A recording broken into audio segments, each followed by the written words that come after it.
So, the pork's roasted. So there's this feast. Not a massive feast, but honestly, one like pork roast to the 1, 2, 3, 4, 5, 6, 7 people in the tower. A lot of food. As well as there would probably be some taters. And there's always bread, there's always cheese, there's ale flowing freely. You notice, actually everyone is around this table, and there is room for more people around this table. There's no music or anything. I'm playing music to liven the mood, but there wouldn't be any. But it's a nice chatty atmosphere, because there'd be some other conversations going on. There's a conversation between Fireflies and Zotar about, like, do you think they're going to survive the trial? Like, yes, of course they're going to survive the trial. It's like, but what do you think is going to be in there this time? I really want to find out. I was like, well, why don't you go on the trial? I was like, I've done my trial. I don't need to do it again. You notice that Kindle is drinking a glass of wine. Actually, in a glass. So when you ask about there's wine, there is wine. White wine. And you're all eating good food. Hell Giant's sitting at the head of the table with like a big plate of food, and he's chowing down and laughing and being like, he actually starts explaining after a bit of time. The trial you're going to be doing tomorrow is called the Ring of Haldoon. You might have noticed, foreigners, that around Slate Cove is a ring of rock. That's not mountain. That is ancient dwarven ruins that, over time, have become more suited in nature. But it is a tradition, generations and generations of Grey Fists, we enter the Ring of Haldoon to clear it of any beasts that might re-enter. In particular chambers where it is enterable, most of it is just stone walls for the old dwarven town inside, but some parts could be entered. And you'll be collecting one of these, and he like goes to a bag on his side and he shows you a stone that's sort of like a faceted oval sort of shape with a sort of, it's got almost these like webby pattern coming up from below, but still stone, but it's a different sort of slightly goldish color of stone, where the stone itself is sort of grey. And he puts it down on a table, very like doof, and clearly like Kindle and Fireflies are like, don't treat that thing that way. And when he knocks that down on the table, all the plates like jump like an inch. You'll be getting one of those while clearing out whatever beasties and monsters and creatures that have gone in the ring.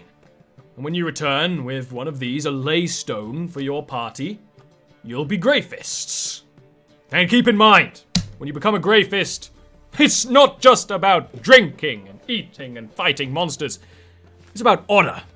To be a Grey Fist is to protect the innocent. Remember that in our oaths, we fight monsters. We do not fight men, we do not fight wars. We fight monsters that threaten the peace, that threaten the livelihoods of the innocent and those who cannot help themselves. And we do it not for their gold, but for their safety. And remember that, because you will be Grey Fists tomorrow when you return from the Ring of Haldoon. Unless you want to give up now. And he like just takes a bit of pork and is like, Arr. I'm actually laughing at that. Yeah. I like it. I almost died yesterday. Hey. Who knows? And that's really all he talks about it, unless you press him more. Casual conversations would be going on. Is there anything that you specifically want to like bring up to someone or whatever? People are hanging around drinking and eating. And... Yeah, the shoot, what's his name? The curator. What's his name? Sorry. The caretaker, Zotar. The caretaker. Zoltar. Thank you. Yeah. What's he doing right now? I'm assuming he's face around. over a plate, shoveling food in his mouth. Cool. I'm gonna basically take a seat beside him, and just kind of, when he has a second where he's not consumed by it's sort of when you sit by him, he's like, after a couple of moments, like, what do you want? Yeah. So you'd be like, hey, old timer, you've been around for a while. It seems you surely got some stories to tell about. He This place? looks at Kindley before you even finish speaking. He's like, not as long as her. And he does a very daring thing. He takes a hunk of bread. He takes some pork. Takes another hunk of bread. Squishes them together. He takes a bite. It's not the first sandwich in the world. It's the first. It might be the first sandwich Barut's seen. That's my reaction. Yeah. What is this? That's brilliant. And And then you try it. taking notes. Take notes first. Doing And then- diagrams. Exactly. Um, Starts using a blade to does cut the bread in half, and then put it fine. does Kindley ever leave her drink? Her wine glass No, on she's the the kind of woman who walks with it. Damn it! And you have a feeling that might be Why? the only piece of glassware in the tower. So she might be a bit protective of it. Because glassware is expensive in a fantasy Yep, land. no, that's fair. Is she sitting right now, or is she walking around? She's What's she sitting. doing? She's sitting.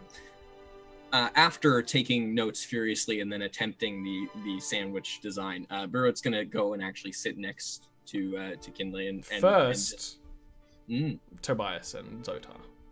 You had more to ask? sorry. Oh, that's okay. Yeah, I basically just wanted to ask him, like, okay, she might be a lot older, but you have the perspective of someone from here, someone who has been here their whole life, you know? I mean, not to say she's not capable in her own way, but I'm interested in your take on things. What you've seen in a lifetime of slaying monsters and such. What do you want to know? You want to know what relegated me back down to this duty? I don't mean any offense. Tobias is kind of like mortified, thinking he's like offended this guy. He's like, I don't mean any offense by that. Surely, being the caretaker here is something that even most mortals in town would dream of doing. So it's not that, but He wipes the crumbs out of his beard. Doesn't really get him, and lights his pipe again. Just kind of letting you try to dig yourself out of a hole. yeah, absolutely, absolutely. Yeah, and I will continue to dig said hole, and just be like, unless of course you don't like your job here, in which case, like, I'm sorry, but I don't know why you wouldn't like it. I mean, you get to hang out around all these great heroes and stuff. Not to say that you're not a great hero. Like, I'm sure you. He's just like watching and just giggling and pushing his legs up, like, "Oh, this is good. Oh no, Oh no. Oh no. Just a second. Tesh. The Tesh. So you start you dig in his hole and like he's laughing occasionally. Roll me an insight check. Oh boy, that's something Yeah, I it's what it's for. not good at. Yes. You don't know. Did you offend him? Did you not? It's very hard to tell. After a bit of time, we got Tesh from the sea. Yeah. He's blue again. Luckily that didn't fuck with the cameras. Usually it moves everyone around when someone's camera's turned off. He does start speaking at some point, telling you some tales of fighting gnolls one time, of fighting spiders, of fighting hobgoblins. He does tell you some tales, but they're very short and they're not the elaborate details that, say, Hurl Giant would tell you. He's like, you know, he just sort of it's almost like listing off a kill count. Sure, and even so, as he does this, Tobias is like on the edge of his seat because he thinks that's awesome, even if it's not as extravagant as, say, Hurl Yeah. Giant's descriptions. But yeah, and I'll just ask him. I'll say, what's the deed you're most proud of all the things you've surely done and seen? What's the thing that you think back on when you're drinking around a table with friends?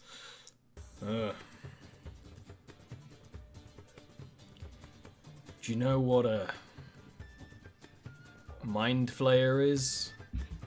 Probably not. I don't know You if you're can gonna bother give me rolling for it. But that's not even history or nature, so just an intelligence check. Any others could do it too. You're probably over here listening. So adequate at that. Oh yeah. Just straight So what's that? intelligence. He's Straight straight. intelligence. Oh, straight intelligence. That's a 2. You do definitely do not. Yeah. Varric, you do. You're the only one who does, because you're from the Underdark. Yep, that's what I was thinking. Yeah. I have He no sort of idea. explains, and he's like, imagine a man, well, not a man with tendrils from their face, and you know what they do? They eat brains. And he like gets him real close. At this point, the rest of you can't hear, and he kind of looks over at Fireflies, and he's like, that man was a lot more put together before we met one. I'm like riveted by this. I'm just like, well, what did you do? You encountered such a creature? It was trying to use its magic on him and try to eat his own brain or turn him into a thrall or something, and it had these beasts with it, these companions, these creatures, and I slain them with a crossbow as they charged towards me, and I charged it, this monster, this eldritch abomination, and I tackled it and I freed Fireflies, but you know, it's never been quite the same since. And then I unleashed every single bolt in my repeating crossbow I had back then into its head. Whoa. Wow. That's incredible. The fact that you faced such a thing and you're here to tell the tale. I had no idea that you were so accomplished. Everyone here is. Grey Fists who aren't accomplished don't make it back. At that point, he actually stands up. And he goes over to Fireflies and he sort of like starts chatting a bit to him. Almost like that story made him remember like his old friend. Yeah. Damn. Cool. Alright. Barut, you go over to Kindley. Similar thing. You sit and she just immediately turns to you. Yes.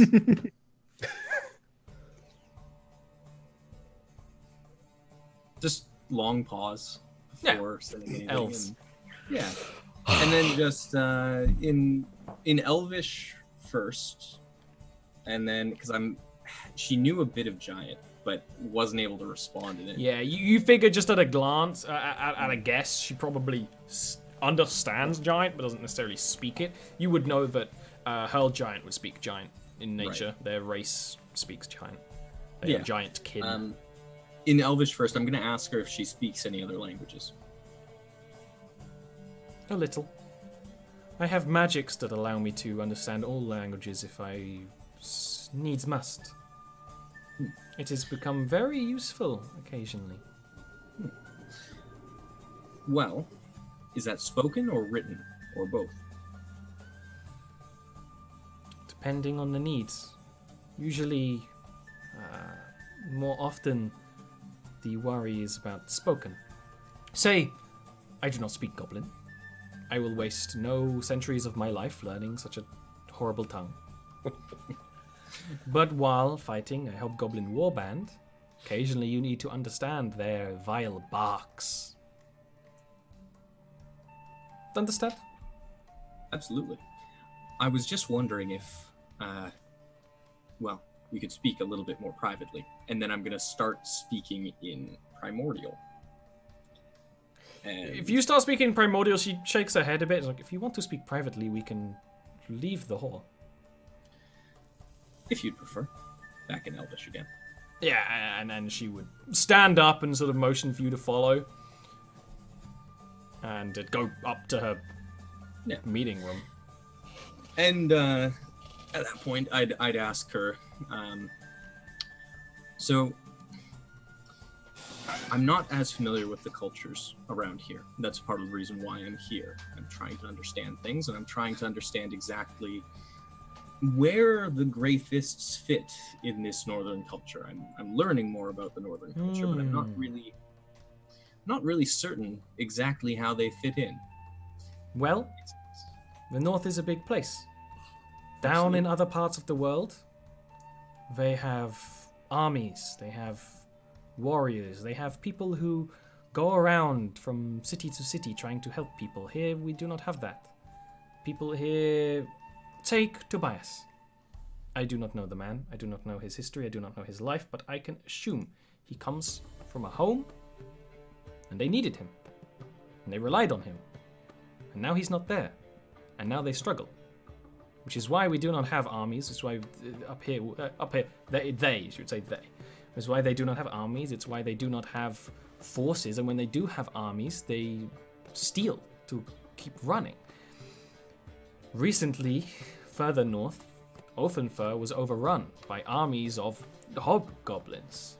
And they kept their armies running by feeding their bellies on the food of everyone else and making sure everyone submitted to them. That is how you keep a good army running in the north. The Greyfists, in other parts of the world, an army might deal with a manticore or a roaming giant, or there might be some adventurer who would offer to help and go them up with their head.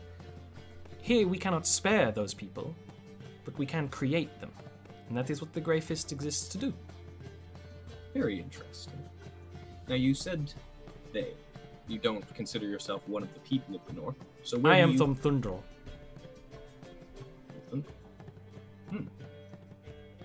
Thundrel. Yes, there are very good relations with Thundrel and Slate Cove, and with the Greyfist itself. Very often a lot of our work is... Thundrel, as you may, I'm sure you know, is our city of High Elves.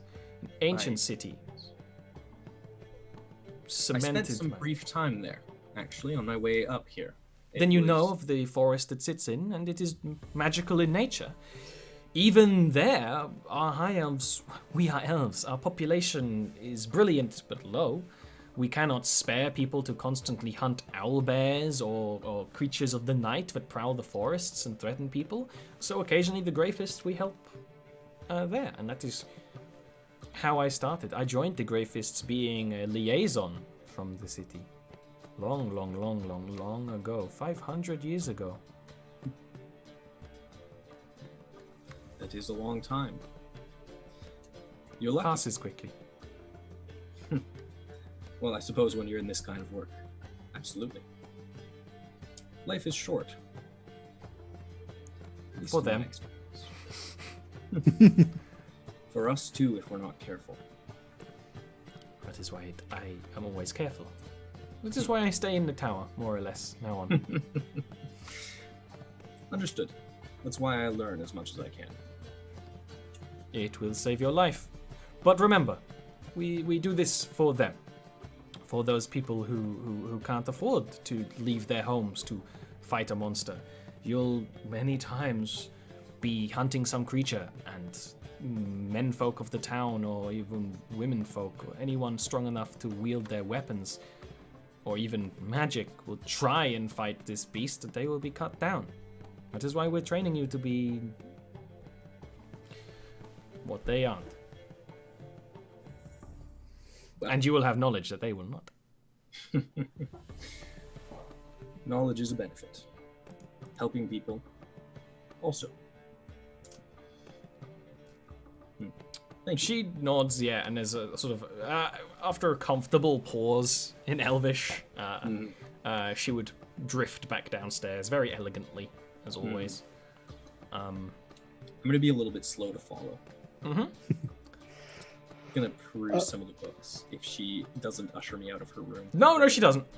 Good. I'm gonna peruse some of the books and just take a little bit of time doing, well, you know what I'm doing. Yeah, you're lore-keeping the books to try and get a gist of them. Because lore-keeping doesn't read the book for you instantly, No, but it does give you a glimpse of the image, and then you can immediately go to this page for that information and stuff like that. So yeah, you're glimpsing what she has in her collection.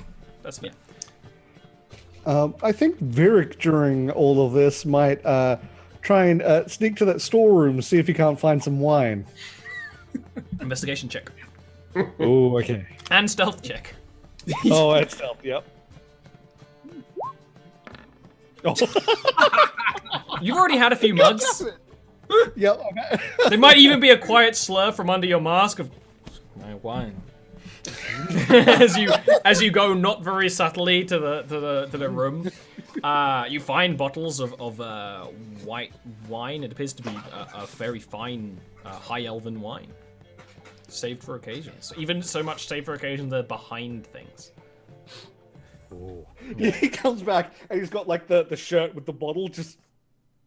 He thinks he's being stealthy. Everyone sees. Okay. Does anyone stop him from leaving? No one stops you. Everyone sees. Though. Oh yeah, no. You might not realize everyone sees. Oh, once he realizes he'll just get it out and just. Can I? At that point, she's walking downstairs, and it's clearly her wine. And she looks. Yeah, because I was trying to do this while she was upstairs. And so she looks at you. She looks you dead in the eyes.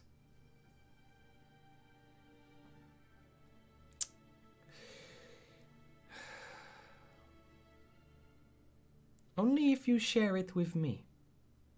Come, we will have a glass together. That I can do. And then she sits with you, and she refills her glass because it's quite low. She does a thing where she sort of runs her finger around the edge of the glass. It makes sort of a little humming noise. And she then looks you right in the eyes again, says, "How did you leave? Why did you leave? What are you doing here? Trust me. Okay. I will know when you lie." Oh, no, that's okay. Okay, so how did I leave first? Okay, so I got smuggled out. I got smuggled out because I was being sold as a slave. That's why I left. And why am I here? Because, well, I like the idea of hunting monsters. I love how simplistic it is. Yeah. This was literally one of the things that we went over. Is like in some campaigns, like he'd hide he's a drow for like sessions and sessions and sessions. Like no, like immediately, yep. I am a drow. Live with it. Yeah, he only wears the mask to speed up day-to-day life. He doesn't really care otherwise. That seems to sort of satisfy, although you figure she probably wanted more detail, but she doesn't actually press more. She doesn't speak to you anymore unless you start speaking at her. She would cheers with you, maybe a little reluctantly. Yeah, well, fair enough. And then he would just start drinking. He wouldn't press. Yeah, exactly. Anything else anyone wants to do before you retire? I might actually quickly go after I've finished doing a little bit of perusing. Go see if I can talk to Fireflies and see about if he has any healing potions available for sale or for gifting if he's generous, but I don't think he is. We'll see. Yeah, yes, of course I do. And he would go back upstairs and sort of actually open a drawer of a couple of healing potions, and he would pick up two, and he would just sort of push them into your chest. Be like, no, your money is no good here. I make them for the Grey Fists, and well, if you succeed, you will be a Grey Fist. But there is no shame in a little bit of assistance sometimes, and these potions will assist your wounds and healing in a much more rapid fashion. Thank you. And I appreciate that. I will see about that antidote. It should function. Excellent. If we don't end up needing it, then great. I'm sure we'll have an opportunity to use it in the future. It's still going to be very cherished, believe me. And thank you. That means a lot. And Broad's going to bow. It's not a very clean bow. It's clearly not something he's comfortable doing. Mm-hmm. But it's, it is a genuine bow of gratitude. And it looks a little janky, but he maybe seems to forget that everyone was downstairs and goes back to doing his thing upstairs, tending to the plants and stuff. And then at some point in the evening, everyone retires to their rooms. There's probably more discussions, loud ones with Pearl Giant, Zotar talking a little bit more about like some things that happened, perhaps. But eventually, probably a few more drinks down, you all head to bed. And the next morning, you're greeted by snow. Actually, because of the slight window that you have that doesn't have glass in it, there's actually some snow in your room when you wake up. When you sort of gather your things and probably feel the night after, but you didn't drink too heavily, but just like, I drank last night, you know? And go out upstairs, you can see that there's actually a flurry of snowfall, not a blizzard or anything like that, but it is snowing, and it is of note. When probably Barut is the first one up, her giant runs down the stairs, and he's the kind of person that takes several steps at a time, and lands with scrolling out a piece of paper with a map of the town, and where you can see the town, like there's this ring, perfectly spherical ring. I mean, it's a map, so they probably used a device. And there's an X on it and an arrow. Like, you will be entering the ring of Haldoon today, and when you return, you'll be Greyfists. Remember, you will be wanting to return with a ley stone. They're formed in the ring. We know not why, but they're extremely valuable to the Greyfists. We use them to locate and occasionally communicate with people far, far away. You would be leading a group in there, and you'll return with it, and if you return, you'll be Greyfists. Now remember, be careful. It's an old ruin, and beasts and monsters, they don't really like to build. They'd rather sleep in some old hole. There have been kobolds in there, they've been snake people, there've been snakes, even. Sometimes rogue elementals. It's different every time. So you get in there, you open up that door, and you get that ley stone. You all come back safe. And all of you that come back, you'll be heroes. Or at least the first true step on that ladder. Rued's gonna fully scoff at the word heroes. Just fully, not even like the last one he tried to cover up. That one he doesn't even try to cover up. But then he immediately goes into a question. You said you don't know why they're created there, but do you know how? Some sort of magic. Rued's gonna just do a knowing nod. Okay. I mean, if you want to investigate them, by all means, it would be information that would help every Greyfist after you. And then again, you'll see kind of a janky bow from Burrow. It's something he clearly doesn't do very often.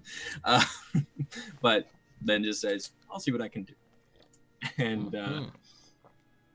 yeah, I'm happy to just go. Yeah, anything else you want to go? Yeah. No complaints? You start heading off?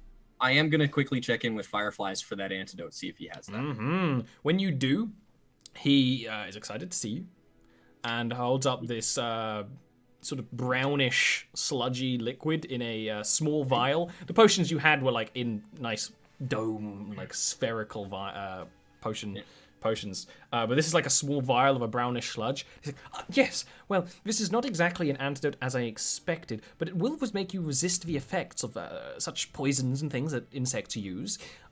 To be ingested before being poisoned. Very, very clear in that fact. It will not work after, unless you are poisoned again, which would mean... It is possible. But to be ingested before, and he actually like has like a sort of sticky paper that he slaps around it and actually writes in Elvish, ingest before. But his handwriting is Elvish is a very neat, very brilliant thing, and it's not maybe it's because he's writing fast, maybe because he's old and sort of had his brain messed with, but it's very shaky. And he will hand it to you in the same way as the potions, where he just sort of pushes it into your chest. Okay, I'll take that and just say, do you know how long this will last for? Approximately. Less than a day. Fair enough. Gonna do another bow, and been doing a lot of that today. It's a little bit less janky than the last time. Still a bit janky. Getting used to it. Getting a little more. By the time you meet a king, you'll be able to bow like a jester. He's learning. He's a quick learner, so it's fine. He's getting the hang of it, and then he'll just say thank you again, and he'll take his leave. All right. The rest of you ready? Who is going to be taking and following the map? I would nominate myself. You are the ranger. I am fairly familiar with this area. Mm-hmm. Both in character and also as a ranger. Yes, exactly. So, give me a survival roll with advantage. Because you're following the map. It's not difficult, but you are trying to find a specific part on this ring. Now that you've been told that this ring is ruins, as you're walking through the town. 16. Cool. Would the snow make it harder for me to see or easier? Harder because literally we were discussing it yesterday. Like the light reflects off the snow. It's a little hard. But you can always follow your friends. But if you were trying to do stuff, you'd have a hard time.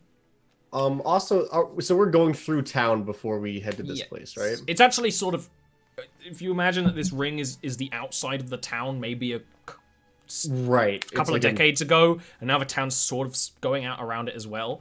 So you're never leaving town. This is more just how fast you'd follow the map and if you go to the right place and all that good stuff. So while we swing through town, if possible, if you guys are okay with it, I want to just swing by the old homestead for a hot second, and I am going to deliver to, I imagine my brother and father are probably out fishing because it's during the day, but to my mother, I'm going to drop her off a pouch with 5 gold pieces in it and basically just be like, I told you I'd make something of myself, and leave that for her. Yeah, she does the thing of like sort of hold your face and like kisses it. She's very happy because to people who don't know, more or less, a commoner's yearly earnings is around 2 gold. 5 gold on your first, not even a job, which isn't a lot in adventuring terms, is a lot to a small, simple homestead. Yeah. And I'll tell her to buy something nice for. Wow, I can't believe I forgot her name. She's my sister. Yeah, I don't know your family's name. I know, right? I have it all on my tab here. Yeah. Buy something nice. I'll tell her to buy something nice for Hannah, who is my little sister. I'll give her a little head scratch thing on the way out. Your sister, not your mom. No, my mom. Why not? Give them both a noogie and leave. You are Vikings. And imagine these guys sort of were outside. You probably didn't be like, come on in, because you've just met them. And then you go back out and I might look for a flask in town. Buying a flask might be a little difficult because there's not a whole lot of metal in Slate Cove. They don't have their own metal mining or anything. So all the metal comes in from outside. So finding a metal flask would be a little awkward. Especially because you're not shopping. If you want to spend time to be shopping, I just having a quick look. Yeah, when you're going through town, you don't see any shop that seems like it would sell anything like that. Okay. Because you're on a mission. It was one of those things when you're not doing much, you can spend like time shopping, and that would be easy enough to find. And Tobias starts leading you through town, following the map occasionally, but probably like looks at it a couple of times and knows where to take you on this rocky ring on the outside. But has even some wooden stone towers on it, like watchtowers, because it's the ring that keeps people safe. The town was built inside the ring. After not even that long, a little bit longer because you took that small diversion, actually quite a large diversion. You head to where it sees on the map. The area around the ring itself is snowy and not built upon as much, almost like there's a bit of a berth, especially here where there's an entrance. Not that you see one from afar, but you see an area where you actually see, most of this is rock, but you actually see a little bit of chiseled stone, smooth stone, like almost inside the rock, making a sort of a couple of feet of like walkway towards this chiseled stone entrance. And as you head up, There's a couple of people there. There's actually 2 people sitting, sort of, if you imagine it makes a bit of a mouth, be quite a nice place to sit. They've got like a little, tiny little campfire. One of them's like a very big muscular dude. The other one is a little smaller, more wiry woman. When you actually come up, she kind of like holds her hand and be like, "What are you doing here? Do you need something?" I guess since I'm leading, I'll give her like a wave and be like, yeah, we're from the tower. We're here for the trial." They look at each other, and the bigger one who's like sitting just sort of stands up like, ugh. "All right, sure, I'll give you a trial." Like picks up like an axe that was in like a log on the ground and is like, "Piss off." Huh. And I'll look to my 2 companions here and like, guys, do you think this is the trial? This is not the No, trial. I don't. She didn't find him, like, Inside that, I'm gonna say this is not a trial. And I'm gonna look over. We're actually going inside that, the big thing. They both look back for a little bit, like, "You're going inside the rock." Yeah. Yeah. It's a nice rock, isn't it? All right, yeah, all right, sure, okay. Let the crazy people through. All right. And she like stands up as well and kind of like pushes her friend to be like step back a bit so you can walk up this little walkway. If you do so, you actually see there is a sort of a doorway. You might not have found it if you weren't looking for it, because it's not like a doorway. There's just an area where you can see the seam. And it looks like it could be pushed with maybe a little force. The bricks are a different color. You can bomb here, and we'll give you a little secret. I'm gonna look to the other 2 and just say, well, we can either do this collectively, or if you'd like, I can give it a go first. It's up to you guys. I'm happy to give it a push, but would be more helpful with more people, I think, just generally as a rule. I Okay. agree. Teamwork makes the dream work. Yeah. All right, with that, I think Barut has the best strength. So give me an athletics with advantage. Athletics with advantage. You got it, boss. I am the boss. I still didn't roll very well. You push, and this is all 3 of you pushing, and you can hear the 2 people back there just sort of be like, "The fuck are they doing?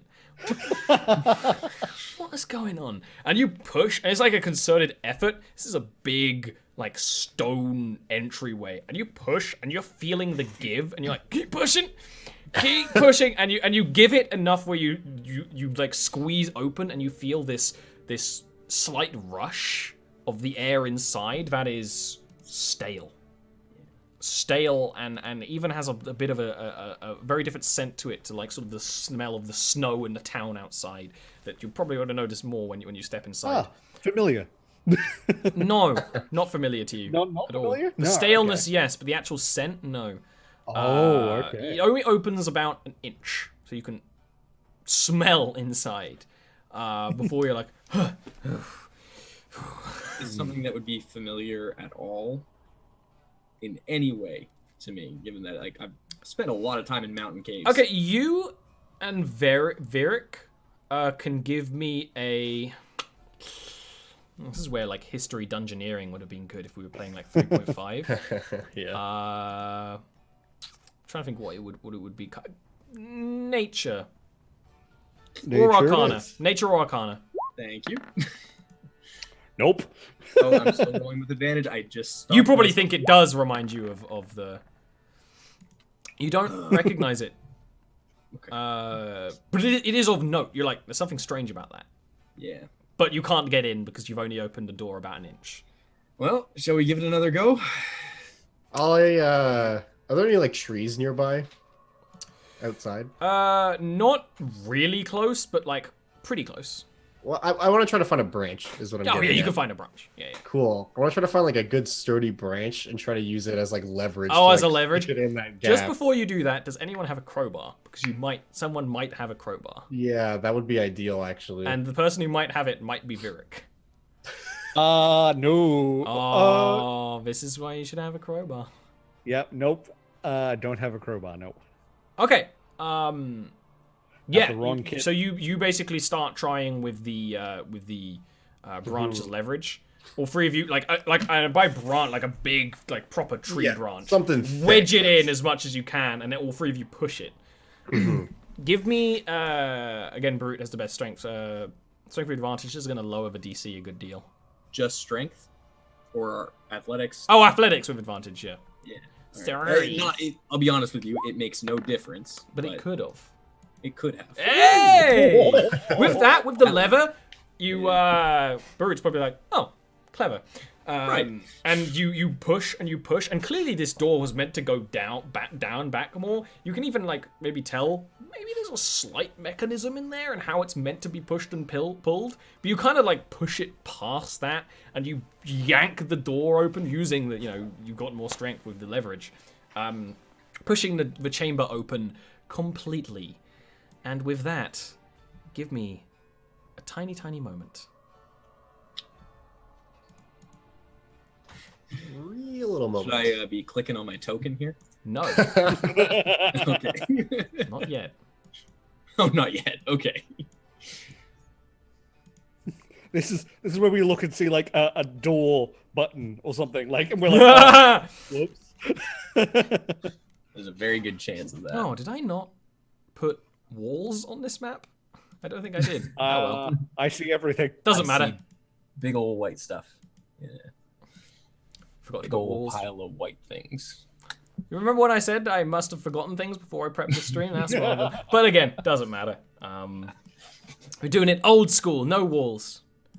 So, you wedge open this doorway, and it opens up to a stairwell of dwarven entryway. Now, any of you who have interacted with dwarves before, only Barut, their homes and their halls are very decorated. They engrave every piece of their homes or anything. That's just sort of how they do. The engravings sometimes have meaning, and sometimes they're just pretty. The walls are this slightly reddish brown that's got even a little bit of sheen to it, a little bit of like, you can see almost like a little glitteriness to it, like little chunks of shimmer in it. And the engravings are sometimes in a more brown stone, sometimes in a little bit of a golder stone. And the stairwell reaches down into the darkness. I'm gonna strike a torch. I mean, Actually, as he does that, I'm actually just gonna go. Just a second, and dancing lights. Yes. Hmm. Annoying. So just gonna flex flex my hands a little because it's a little weird. Still weird for me to do this, and then I go, and the light come out and go down. Yes. Just a little ways in front of us, not too far. I'm not going to worry about it because I kind of fucked up the map a little. But I'm just going to turn illumination mostly off, just for ease. If I didn't fuck up the map, I would have given you lights to bring around, but yeah, That's whatever. I'm gonna drink that potion. Yeah, when you I'm just gonna turn to everybody else and just say, I think I'm probably gonna need this more than you guys, and I'm just gonna chug the thing, it goes down in one thick, like, object. Yes. And it tastes of sort of like rotting leaves. Good. Yeah. Great. But yeah. You don't necessarily feel any sort of magical effect or anything, but who knows? And with that, do you want to start marching forward? Sure. Charge forward. Let's do the thing. Click on the token first before. Yep. So, as you start going down, you enter into this entryway. Now, it's clear that this place is in no state it used to be. There are even, and if there was a dwarf here, they would be very insulted, stalactites and stalagmites that have formed. Stop moving. I'm being descriptive. The entryway has more details, even a couple of like things that maybe were boxes, maybe storage, maybe even like benches. You can see areas where rock has completely fallen, and in the next chamber, there's even an upper layer that goes into these tiny rooms, these tiny, very boxy rooms, because dwarves don't need that much comfort. These very boxy rooms that have nothing much in them other than like a layer of like a bed that is not the ground, and there's some storage under the beds and things. But as you start exploring, and the dancing lights, just so everyone knows, they're these orbs of light that are probably colorless or maybe blue for you. I think I make him blue. Yeah, I can imagine like different shades of blue. And they start following around you and lighting up the way. But you realize it's not the only source of light down here.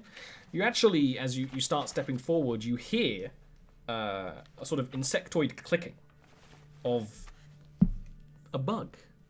A bug with its shell lit up with a fiery light from inside. And Move the lights over them and away from him. So, because he doesn't need the light, he's going to move the lights above his two allies, and he'll stick in the darkness for a bit. Mm-hmm. And why don't you give me some little initiative rolls here? Why don't we?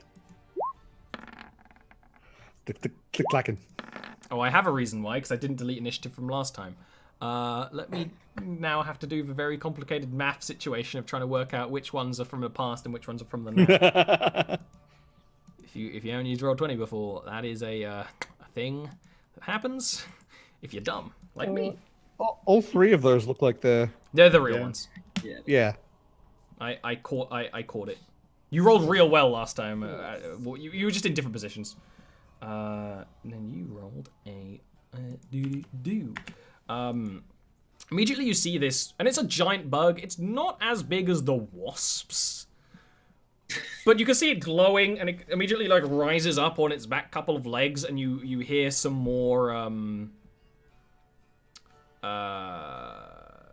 noise and things from down below, like almost like cracking and creaking down here. Immediately, Tobias, ultimately, it's a big bug. Probably shouldn't exist. Is it a monstrous bug? It is a beast.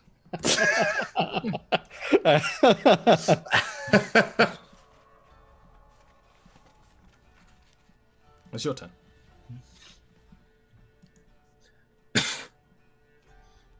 Okay.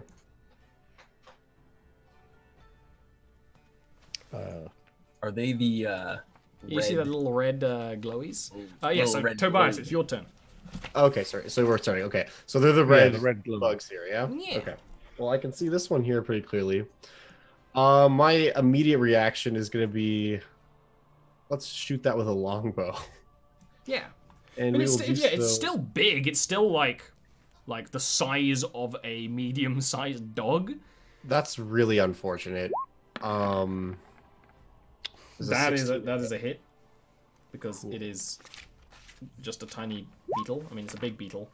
You see that thing? It's like you're moving in the darkness. You're being very careful because you're prowling, and there's monsters. You see this thing rising up, like, and you're like, and it's just sort of like it turns to mush on the ground, essentially. Perfect. Just like destroyed instantly.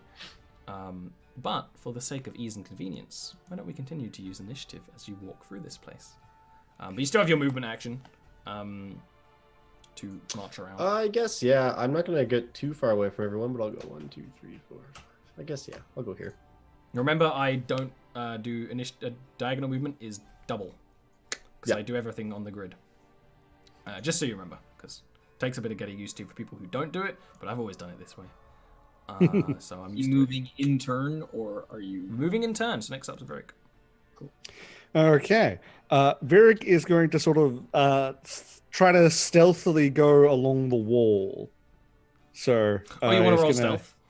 Yes.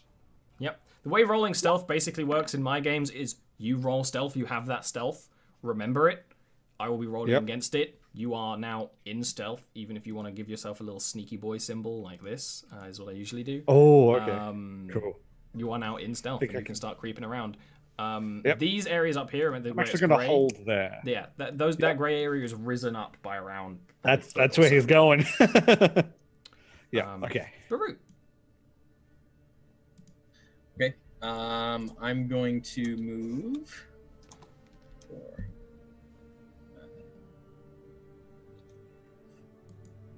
And I'm gonna step this way.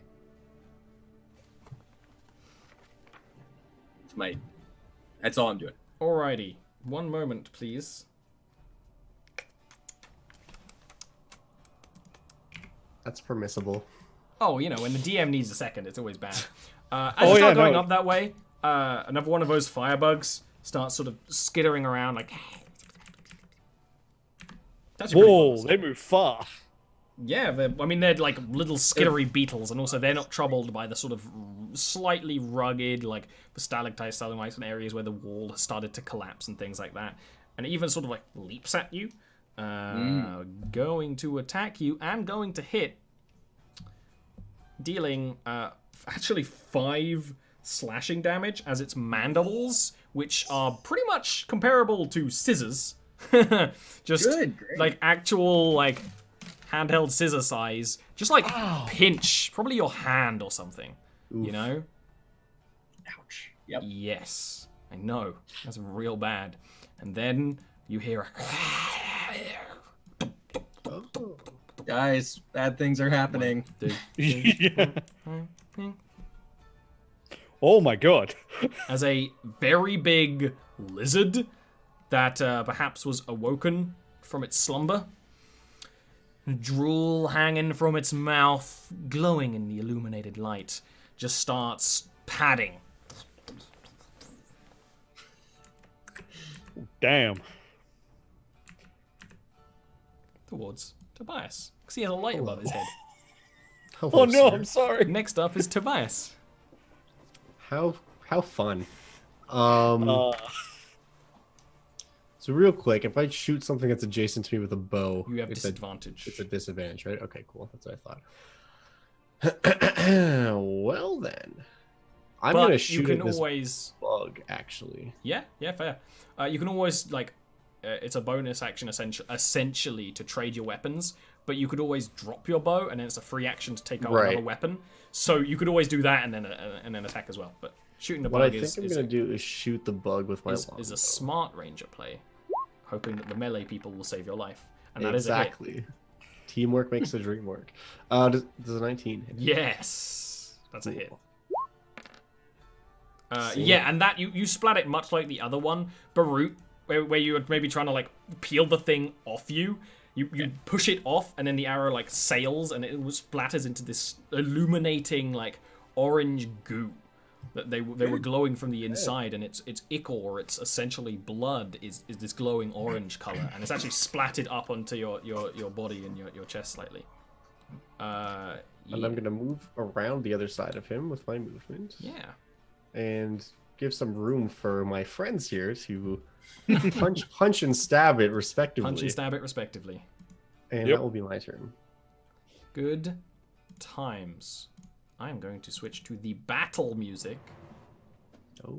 Virik, Okay. you're in stealth. So, Eric, seeing this giant thing just waltz up, he's oh fuck! He's just gonna come and jump at it here, straight at its face with the short sword. You have advantage So- because you surprised it. Sweet, that's not one. One moment, please. Okay, so advantage. Yes! My internet just sort of Okay. pooped a bit, but it's fine. I rolled yeah. exactly the 18 same. is a hit. What a surprise. Okay. And then I'm gonna go for I'm gonna stab at its face, then punch up under its jaw. Monk shit. Oh, Monk that shit. was that meant to be an advantage, or is it flanking? You are flanking, so yes. Yes, good. I was going to say Okay. technically the second attack isn't sneak attack, but you're flanking, so yeah, the 19 is a hit. So from the shadows, Tobias, being a human, not being able to see where Virik went, like you rush around and be like, I hope he's around, and Barut was sort of struggling with the thing. You see him just literally come out from the darkness like, yeah, like the giant lizard, which didn't have time to turn around to attack you, and he literally punches the lizard in the face, and it sort of reels back, this like trail of drool in the air, like. It is hilarious. And yet, I was doing the same thing. I was like, no, you roll sneak attack damage. No, he's a monk. He is not a rogue. Yeah, I know. Appearances are deceiving. I'm playing very roguey, but I'm a monk. Yeah. Next up is Barut. Okay, I'm gonna take. Of course, I have to click on my token again. Yes. Take 2 steps down here. And if you attack it, you have advantage. I'm going to do just that, sir. It looks with my pretty, long- winded by being punched in the face. Yeah, that makes a lot of sense, honestly. That's a hit. Good. It's not that strong a hit. Ultimately, it is a lizard with a tough hide, and when you move over, it's not quite so stealthy. So it manages to turn and almost push a tougher piece of hide towards you. As a bonus action, I'm also just gonna cast Healing Word on myself. Yeah, Oh, and roll terribly, but that's okay. get used to it. Oh yeah. That's what Healing Word does. Yep. Roll bad. Yep. Like all the time. Yep. There are no more buggies because they're dead. Yep. So next up is the lizard, who is going to bite at Virik. Yep, that's fair. What's your armor class? 13. I've been rolling high today, folks. Oh no! It is a hit. You're not a high enough level monk to have like shenanigans yet, unfortunately. Nope. I've been rolling high today, folks. Oh, As no. It literally it sort of wheels around as Barut comes to its side, and it sort of digs its claws more into the ground, which is a solid old ruined ground, and then launches with a bite. And its mouth, you can just see the drool, you can see the fangs, and it just gloms onto your arm, and you can just sort of feel its like chewing grinding as it grinds you away at for 8 damage. Oof. Oh! Ah! Yeah. I have regrets! Tobias. All right.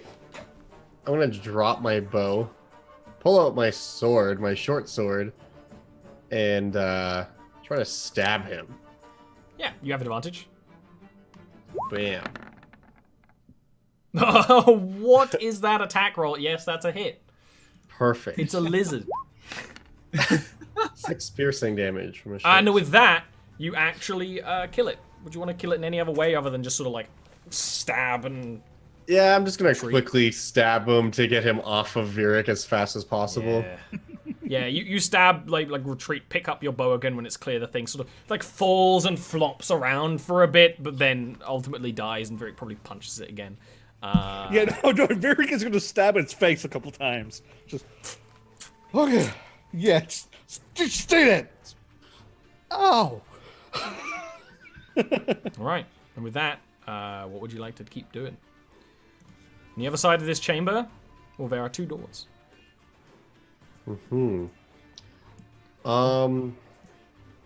We should check out what's behind those doors. I agree. What's behind door number 1? I'm going to stealth. I'm just going to keep to the wall, stay behind them, just to make sure. That's not a bad idea, actually. Like, oh, good. I'm glad. Wait, no, I don't have advantage. You don't have advantage. No. Okay. Do I just sorry. re-roll? Yeah. Okay. And if anyone else wants to roll stealth, you can. Barut, you definitely have disadvantage. No, I'll take it. I'm not rolling stealth. I can appreciate who you are, but no, I'm. You're the cleric. Oh, You're the you target. You're the bait. I'm the one who they're supposed to be hitting. If we roll, like if we end up getting into a situation where we need to fight, okay. Good. So which of these doors are you gonna approach? Well, I guess we should be moving in. Yeah, at this point, don't so much worry about combat. Okay. Because there was This another monster. one is, Hide in the rocks. is closest. Do we want to just see what's in this door? That is inside a wall, Virik. If I actually made the walls, you would very much be inside a wall right now. Okay, I'm. Yeah, this hiding door in the looks rock. like kind of already beaten through, like a previous group of people probably Grey Fists. It's like smashed the door in, and it's like sort of like there's some stone still there, but you can kind of like crawl your way through. Slow, but not that hard. Okay. I mean, I think I'm gonna go through first, probably. Clank, clank. I agree with that. Making as much noise as possible. If you look around, it looks like it probably was an old dwarven storeroom. But like the chest is open. There's a weapon rack on the wall with nothing on it. The boxes, if you look through, there's just sort of like a mulchy dust of something probably rotted so long ago. It's nothing anymore. Cool. Okay. So not much going on in here. Is it worth taking a deeper look, do you think? I mean, it looks pretty dry, but... Can I have a look around the walls just to see if there's any more, like, wall doors that, you know, are not quite doors. as obvious? Give me an investigation check. You start looking around for, like, secret doors and things. You're a drow. Secret doors, secret compartments in walls, very standard. Yep. You don't feel anything, sort of like checking all the typical signs, hollowness, slight airflow. Okay, I think there's nothing else here. And how are you guys doing, like, hit point wise? I am in a lot of pain. I'm going to hand you a single healing potion then. Thank you. How do I... That is 2d4 plus 2 if you want to immediately drink that healing. Oh, no, I will. Yeah. So 2d4 plus 2. Hey. Hey, I'm full real again. good. Yeah. You Yeah. drink it, and you actually did have like some serious bite marks, and you're wearing black, so they wouldn't be able to tell, but like actual blood dripping down your arm, and you feel the blood flow stop after you drink that, and maybe even like touch and feel. Magical healing in Jarviskjir is not clean, but it does push your body to heal wounds way faster than it should, and it stops the blood flow. It stops the horrendous bleeding that you had. Keeps you going. Oh, much better, thank you. You're welcome. And it also Okay. tasted like apple schnapps. Herbal is, in my mind, it's always tasted like sort of green apple flavor. Well, I think we should like it. continue on, shall we? I agree. Let's The other investigate. door is much bigger, much grander. Approaching it, it is very clearly shut, perhaps even locked. And Barut, you can just tell that a big dwarven door is a hard thing to break open sometimes. It's even got like these brilliant symbols on the door. This sort of four-pointed compass with all this other detail and like sort of like stair-like patterns around it and stuff like that. Do I I'm recognize going- any language? Give me a perception check. Oh, good. Great. You're looking around and you recognize Dwarven on there, but it's mostly sort of gibberish.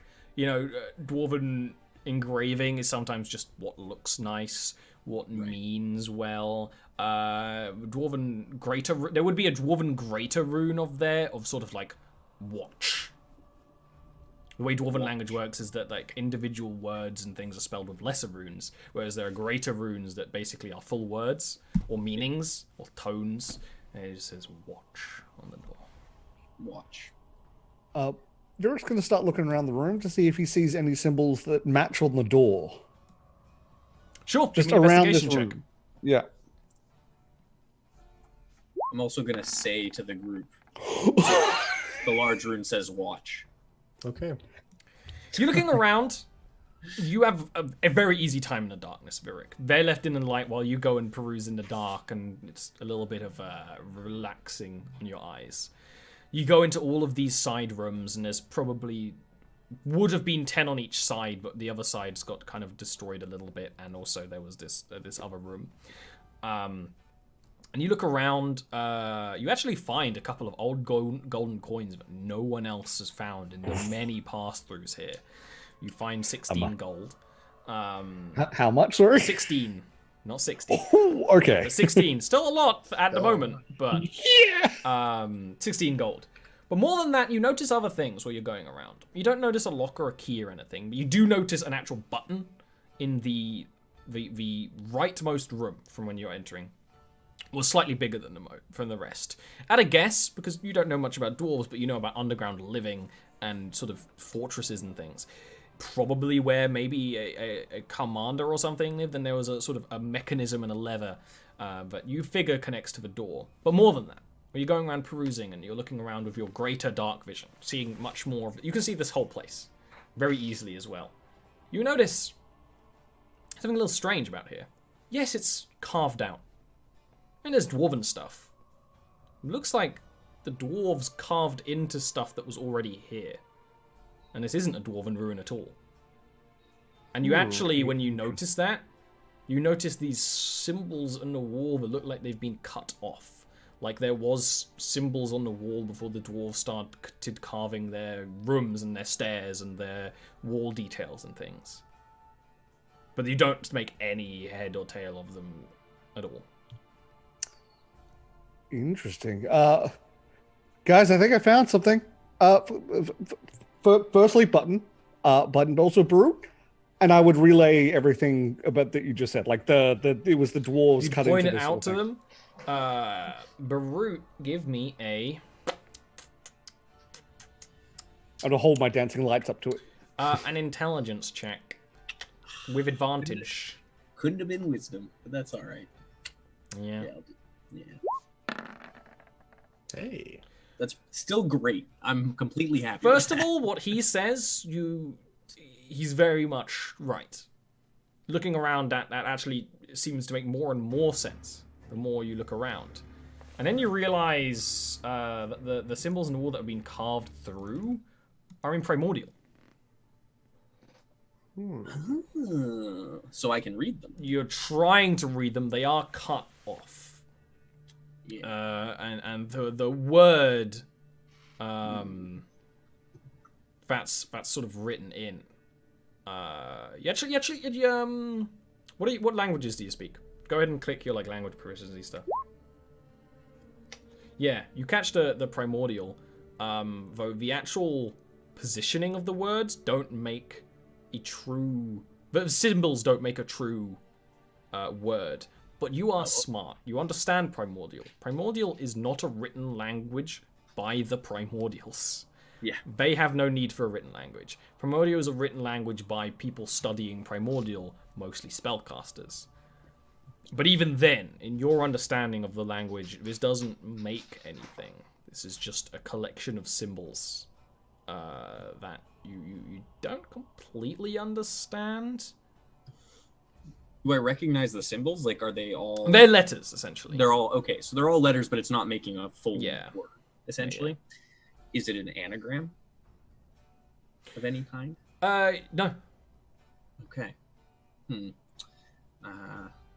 not making any word. That's really weird. Why would it not be making a word if it was put in there? Okay.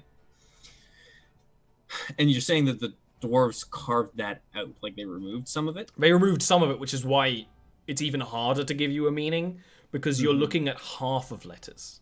And some letters look like other letters. I actually don't remember what script Primordial uses off the top of my head. It might actually be Dethic, ironically. But which is Dwarven. But I don't think so. But either way, there's so little of it left through basically the dwarves butchering what was already here. It's very hard to tell what meaning it would have had. Maybe if you had the whole thing, even though it doesn't spell a word, you might be able to decipher the meaning.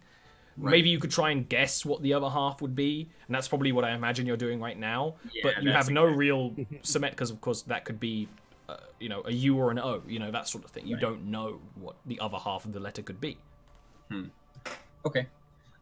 So you do think that Hurl Giant said this place was dwarven, and they might not know that it wasn't at a time. I'm actually going to make a note of this, because I'm going to forget this.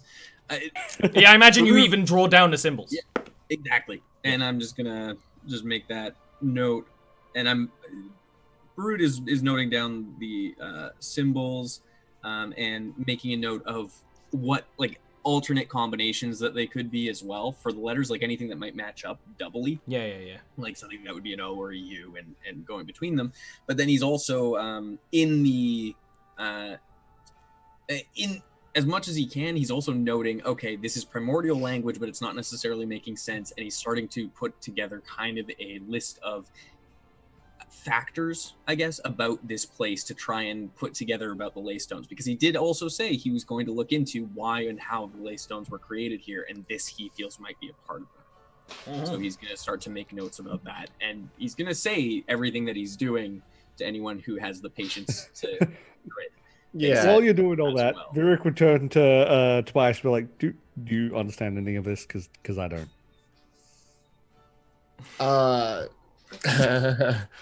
No. I'm just gonna look to Brood as he's doing this and be like, what is primordial It's exactly? a language. More than Okay. that, it is the language of elementals. Barut, give me a history check. Sure. Not with advantage. I need to turn. No. Yeah, That's why having yeah, advantage toggle is easy enough to check. Oof. But the thing is, It hurts so much. it is the language of elementals, in theory, of course. Not that you've ever heard an elemental speak it. You've been taught it as a study of language and magic. Right. You don't know anything about elementals in truth, Barut. You've studied the language as the study of language and magic. It's been an intrigue of mine to study Yes, the you language. actually I don't know. elementals. You have probably you've definitely met minor elementals. If you remember the Joro from the other campaign, they're tiny little stone people. They're like little pebbles with like carved faces, and they sort of follow people around sometimes. You would have met them, but you wouldn't have met like an intelligent elemental, most likely, at any time. Which you are thinking might be more of the meaning why it's lost. Right. Well, I don't know too much about elementals, but didn't Hurl Giant say that elementals sometimes found their way in here? That seems kind of strange because we don't see too many of them around town. So I They don't know. probably don't find their way in. They probably live here or further below. Barut, roll me a perception Speaking check. Perception, yes. Yep. Could have been worse. You Still actually not- hear a noise from under this door. Yes, it's a good, strong dwarven door, but it has been opened enough times that there's scuffs underneath, and this place is not the best quality. Maybe if there was a perfect seal, it definitely isn't now. You actually hear someone speaking in Primordial on the other side. More specifically, Primordial, in spoken form, is made of 4 languages. Ignan, Auran, Aquan, and Terran. You speak something speaking Terran on the other side. And more or less, you hear... It's like a voice be like, "Did you hear something outside?" "Yes, I think I did." "Well, why don't we find out what that is?" Like, "No, we wait. They're going to come through. It's probably hunters. We wait on this side. Okay. Maybe they'll go away." And Terran, for the others who you might even... You wouldn't have recognized this as a language, because you would have just heard the creaking of the caverns around. It sounds like rumbling stones and the flowing of sand over itself. Well, that was different. So that was language. That, to answer your question, was primordial. Those, in all likelihood, are elementals. Don't really know what kind. Haven't really heard them speak before. New experience for me. However, I believe that was the Terran aspect of the language. If my memory serves me, it's been a little bit shaky lately after the venom. But they are waiting behind that door to strike, to ambush us. However, they did also say that they are hoping that we go away. To me, that sounds like this is their home. We have a job to do. And obviously, this is important for both of you. I don't exactly know any elementals personally. I think I can get over it. So, what do you say we figure out a way to open this door and I guess butcher these elementals in their home? All right, with this, we're actually going to take a real quick break because I totally forgot to take a break like 15 minutes ago because we were doing intrigue. So, real quick break, then we'll come back to this and might go up It's good. 10 minutes over time or something, who knows. Alrighty, we'll be back.